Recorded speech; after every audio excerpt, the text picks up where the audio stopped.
What is going on, everybody? Welcome back to the Dub Goats here on YouTube. Today, it's just me, Aqua 12700, unfortunately, because Back Swim Boy and Big Boy Donald just didn't feel like getting on today. I said, what about our loyal subscribers who deserve a dub every day? And they said, we don't care. We don't care about them. We just don't want to play today.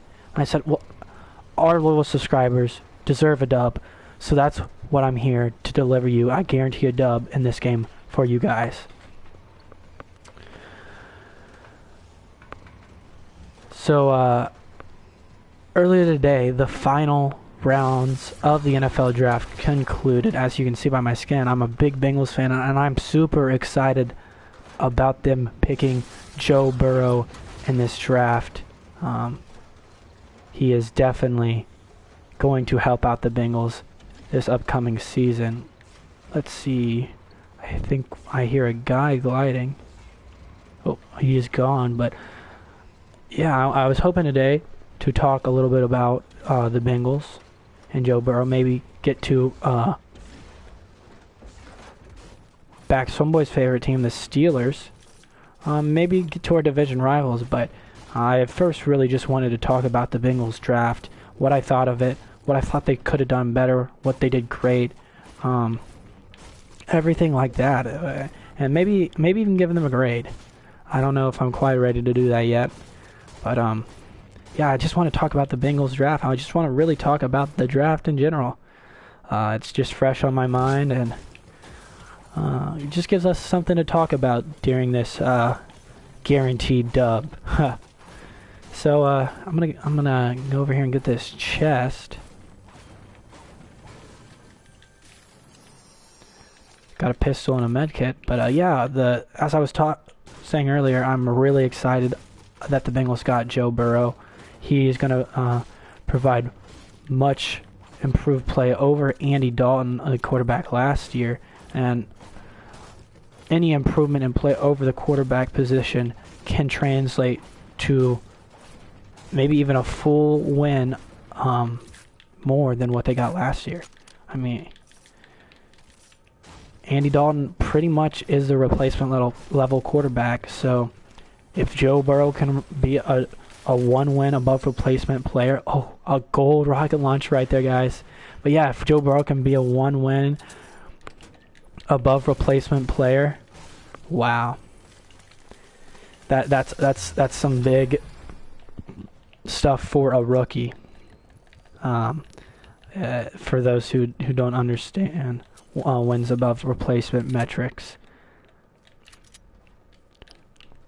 and if the Bengals, who I don't know if you guys know this, won or lost 8 of their games by single digits.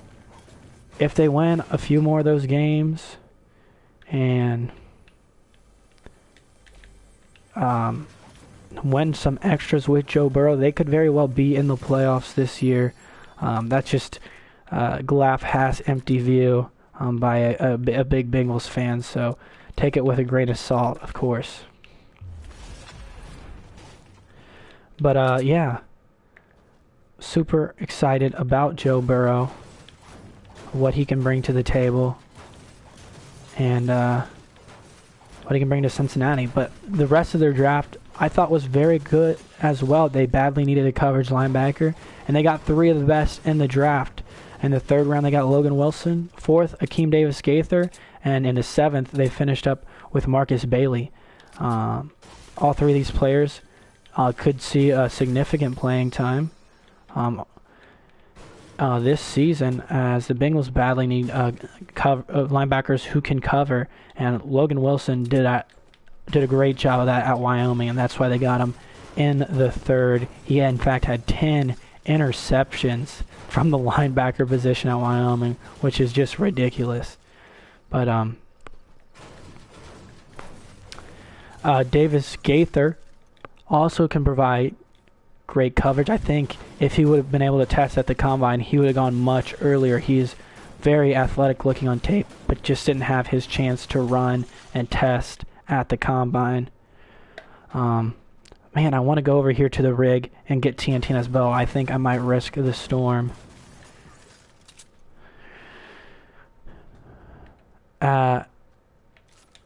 Yeah, but the coverage linebackers are going to be a big help for the Bengals. Davis Gaither, who can also blitz as well as cover very well, and then Marcus Bailey, who was just hurt a lot in college, but when he played, he definitely flashed. Fortunately, I can't run for some reason here, but we'll move on. Wow. We'll move on to the second round pick, actually. The Bengals selected T. Higgins with the first pick in the second round, a wide receiver out of Clemson and the mold of A.J. Green. That's actually T's favorite receiver. And, I mean, he is very A.J. Green-like, in my opinion. He's got a huge wingspan with a huge catch radius. And he's going to get to learn from A.J. Green and get to play for the Bengals, his favorite team in the NFL. And he's going to get to grow with his quarterback, Joe Burrow. It was a really good pick for the Bengals.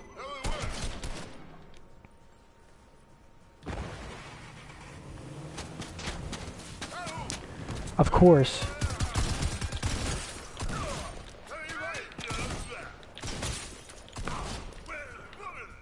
I can't run still, guys.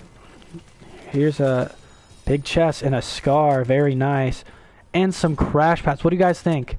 Should we go for another stab at a SkyBase dub? I think we might have to try it here. When we get near the end, I just need a crash pad down. And not very risk it. But it would be nice to have the bow, though. Let's see if we can find the bow. Hopefully find some more healing over here so we can survive. There's some more crash pads. Maybe help us with our... Over there. Let's go over there to get that...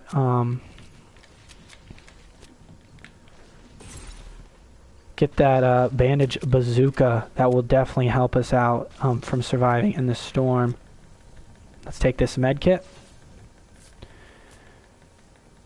But yeah, T. Higgins, big body receiver. He's going to get to grow with Joe. And wow, more crash pads. I'm going to drop the crash pads. We know they're over here. I'm going to mark it on the mini map. Ooh, our dual shock battery is low, but I think we should be fine. I think TNTina is likely over here. Circled could be closer, but I see the bow on the ground right there. Thank the Lord. I'm going to have to drop this shotgun, especially if we're going for the SkyBase dub. Ooh. I'm going to have to drop the scar if we're going to go to the rig.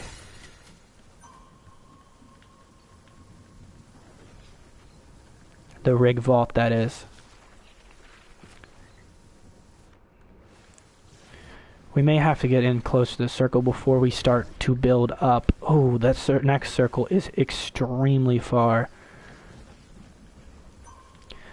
Yeah, but if I can continue to talk some more about the Bengals... I think I see some crash pads there, so we should be good on crash pads. Maybe we can get a Kingsman too. That would be even better. But I haven't seen one quite yet.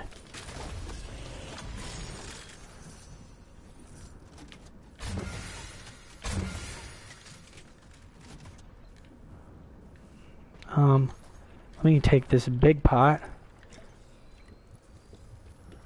Then we got these crash pads. I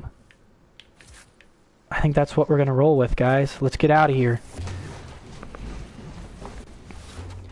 Let's go for this SkyBase dub, guys.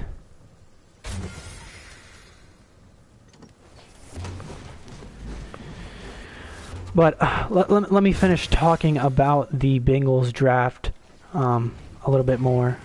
My big complaint right here with the Bengals draft, their only offensive lineman they took was Hakeem Adeniji, who was a good selection in the 6th round. I don't want to rip. I don't want anybody to think I'm ripping on Hakeem. I'm very excited about him. He is a tackle who should be able to slide in and play guard at the NFL, but might also play tackle. But they should have taken a lineman earlier. A guy like Josh Jones was available very early, or at a very good value in the 2nd and even the 3rd round, but they just decided not to take him both times. Here comes this storm. I think we should start building up off this mountain here. I think that's a good spot to start. We can eat some storm damage since we have the bandage bazooka. But yeah, I wish we would have... Oh, there goes one crash pad. We can't mess it up anymore. Can't lose all these crash pads. But yeah, I wish we would have gone more along the offensive line. But the final pick I haven't talked about was in the 5th round. The Bengals got some edge depth that they needed. Khalid Kareem out of Notre Dame. He's got strong hands. He's not a bursty, quick pass rusher, but he does have strong hands, and he's a very solid player who can provide depth to Lawson, Hubbard, and of course Dunlap. But now in transition to talk a little bit about the Steelers draft. Back Swimboy's favorite team is the Steelers, so we definitely have an interest in them on the channel here. I don't know why I couldn't think of that word, but the Steelers had the least draft capital of any team in the draft. I'm trying to pull up them here, as I don't remember their picks by heart. Here we go. Here we go. We got them pulled up here. I'm going to start building up right here, guys. In fact, whoop. We're going to start building our SkyBase here.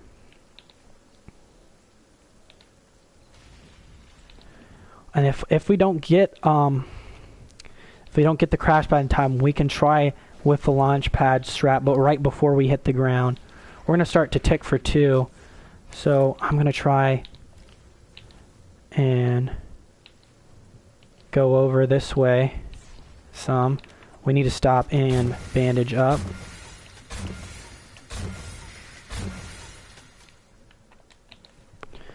But the Steelers, many people were hoping they would go running back. Many of their fans were hoping for a running back to start the draft, as they traded their first pick for Minkah. So their first pick in this draft was in the 2nd round. Minkah Fitzpatrick, their first-round pick, de facto first-round pick, helped them have a very good defense last year, but unfortunately Big Ben was hurt, and they didn't make the playoffs. We are at build height now.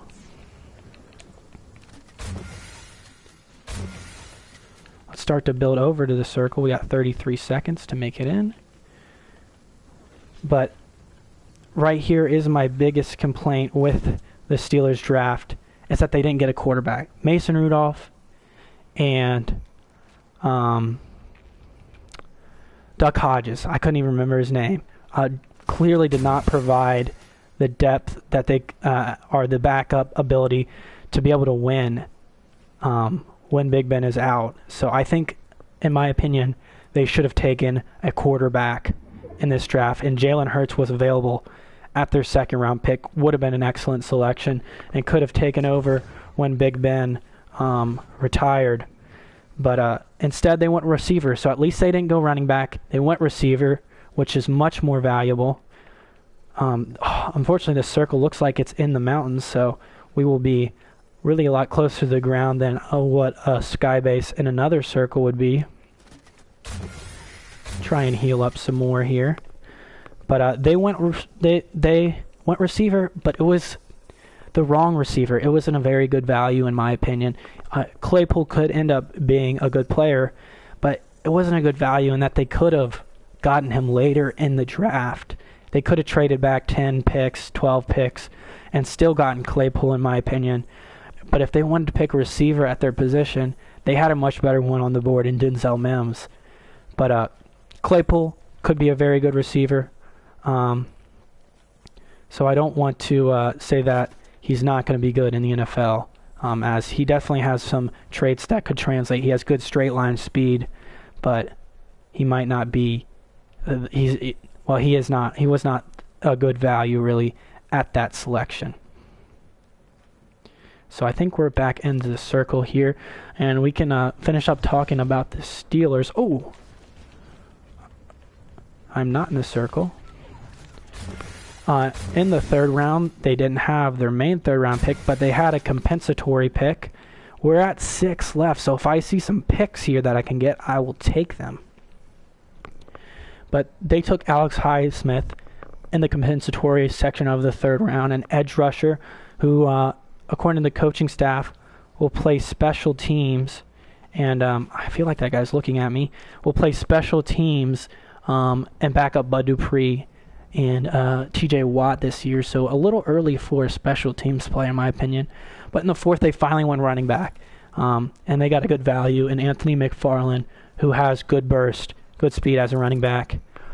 And then in the fourth, I really liked their selection of Kevin Dotson. He was a 2019 AP All-American at guard. They needed a guard after Ramon Foster left, so that was a good selection. And then they double-dipped at Maryland later on when they went and got Antoine Brooks Jr. out of Maryland. I don't know much about the player. Of course, you could always use good players and good safety, defensive depth, and that looks like what they got with Antoine Brooks.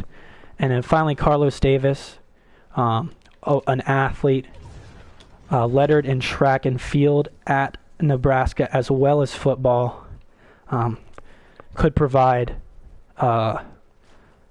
great athleticism in the interior for the Pittsburgh Steelers. But that's the Steelers and Bengals drafts. It looks like we're nearing the end of this game. We're heading towards the final circles. There's 5 left. I don't think I'm going to get to the Browns and Ravens. I will say that they both had pretty darn good drafts, which was unfortunate. Look at this big build fight over here, guys. Oh, we got a guy down here. I think it's time to go. Oh.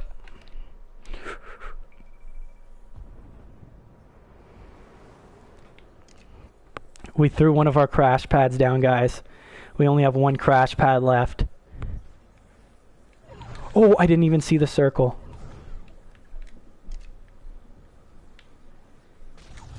How am I not in it?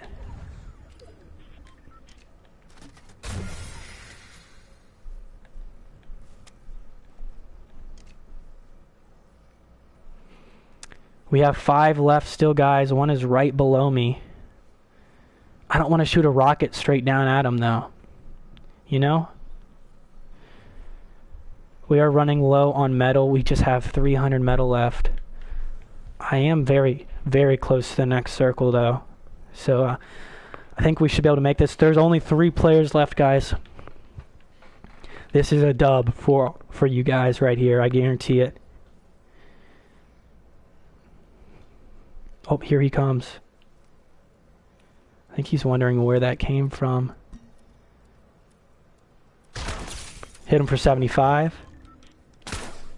Knocked him. Let's go, baby. We got a kill right there. There are 2 remaining.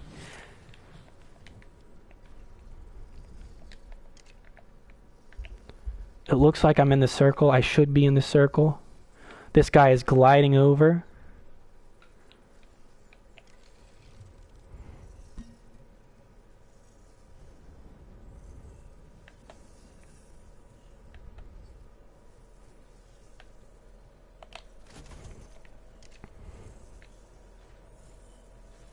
I don't think we are in the circle, guys.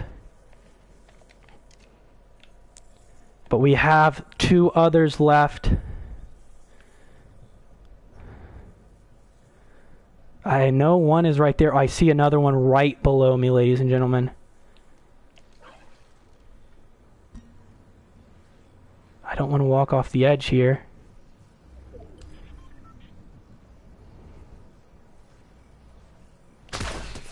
White, he's one shot.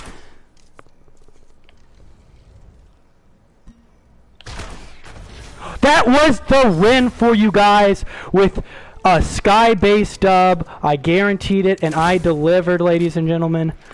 Please drop a like on this video. Please subscribe for that SkyBase dub.